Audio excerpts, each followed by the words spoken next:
שלום לכולם, אנחנו ממש סוף החופש הגדול, אחרי מעל חודש וחצי, אנחנו משתדלים להגיע אליכם עם המנגו המשובח מהצפון. אנחנו כאן בבית שמש, עזרנו לאשתי הילדים, עזרנו לאבא שלי להגיע אליכם עם המנגו המשובח. אז קודם כל תודה רבה לכל מי שקנה מאיתנו, כל מי שפרגן, זה ממש מחזק לקבל את ההודעות על המנגו המשובח וכמה הוא טעים וכמה הוא מיוחד. אז תודה רבה לכולם. בשבועיים האחרונים התחלנו למכור את זן הקיט. הקיט הוא זן ירוק, הוא לא משנה את צבעו. אנחנו כותבים אותו מעץ שהוא קשה, לוקח לו כשבוע, 10 ימים להתבשל, ואנשים שואלים מתי זה יבשיל לי, כמה זמן זה ייקח. אז כמו שאמרתי, שבוע 10 ימים, משאירים את הפרי מחוץ למקרר. אם יש חדר שהוא לא ממוזג בבית אז אולי יותר טוב, אפשר לשים אותו בתוך קערה או בתוך שקית עם פירות אחרים, תפוחים, בננות, פירות שפולטים איזשהו גז שבעצם מזרז תהליך הבשלה של פירות אחרים, לאו דווקא מנגו.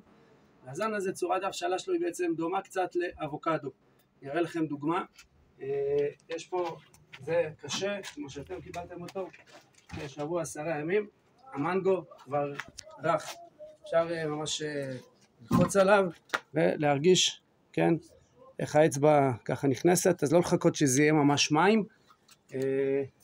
ונראה איך הוא נפתח.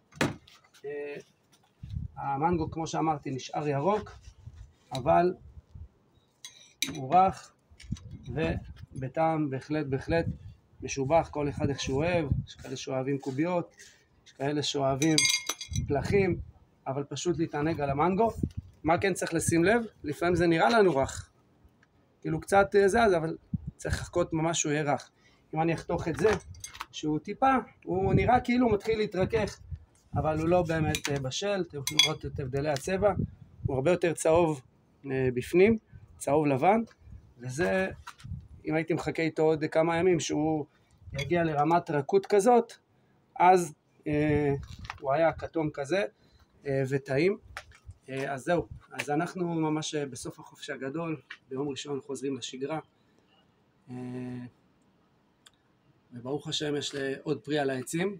אנחנו נשתדל מאוד, כמות הפרי שאנחנו מעריכים שעוד נשארה יכולה להספיק להגיע כמעט לכל נקודת יישוב שהיינו בה, אז אנחנו נשתדל לא פעם בשבועיים, אבל בוא נגיד מעכשיו ועד ראש השנה נשתדל להגיע לכל יישוב לפחות פעם אחת, בלי נדר, כמובן בתנאי שעד שיגמר הפרי. כשיגמר אז בעזרת השם ניפגש שנה הבאה. אז קבלים פשוט הודעות מתי אתם מגיעים, מתי אתם חוזרים, אז אנחנו בעזרת השם נודיע, נוציא הודעות כל פעם שנגיע ליישוב. אני מניח ב3-4 שבועות הקרובים. ממש תודה. הפרגונים, ההודעות ממש משמחים אותנו, נותן ממש כוח לאבא שלי להמשיך לעבוד במרץ. פעם ראשונה שהוא ככה מוכר את זה בצורה כזאת, כל הפרי מהחקלאי לצרכן, וברכה גדולה על כל העמלו. תודה רבה לכם, שיהיה שבת שלום ומבורך.